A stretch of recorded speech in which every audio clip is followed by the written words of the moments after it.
आखिर राम लल्ला की प्राण प्रतिष्ठा के लिए क्या है 84 सेकंड का संयोग? इस 84 सेकंड के संयोग को संजीवनी मुहूर्त क्यों माना जा रहा है? प्राण प्रतिष्ठा के लिए 84 सेकंड ही क्यों तय किए गए?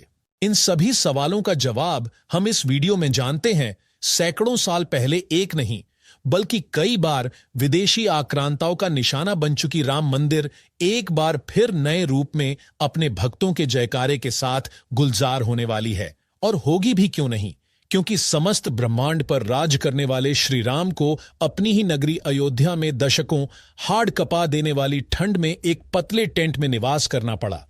हजारों राम भक्तों को अपने प्राणों की आहुति तक देनी पड़ी। लेकिन अब यह बलिदान, यह संघर्ष एक भव्य दिव्य मंदिर आस्था के रस में डूबने को तैयार है।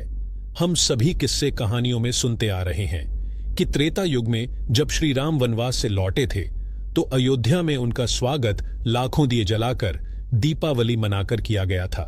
और आज कलयुग में भी ठीक वैसे ही श्री राम का स्वागत किया जा रहा है। अब हम आपको बताते हैं कि रामलला की प्राण प्रतिष्ठा के लिए 84 सेकंड ही क्यों तय किए गए। जिस मुहूर्त में रामलला की प्राण प्रतिष्ठा की जाएगी उसे संजीवनी मुहूर्त के नाम से जाना जाता है। काशी के प्रकांड विद्वानों ने शास्त्रीय गणना करने के बाद ही इस मुहूर्त को प्राण प्रतिष्ठा के लिए सबसे सही वक्त माना है।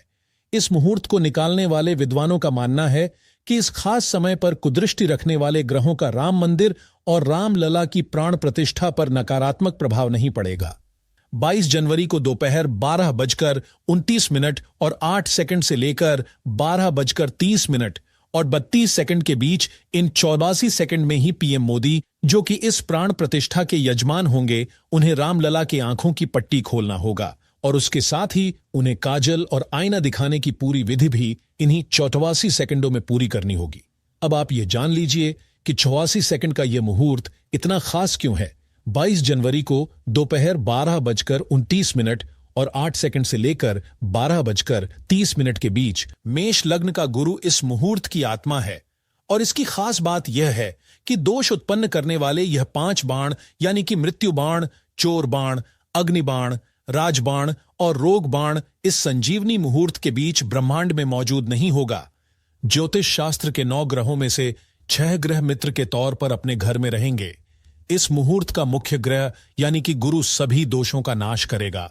बाकी के ग्रह राहु केतु के चारों तरफ ना होकर सिर्फ 2 तरफ ही होंगे, जिसके चलते काल सर्प दोष का असर भी खत्म हो जाएगा।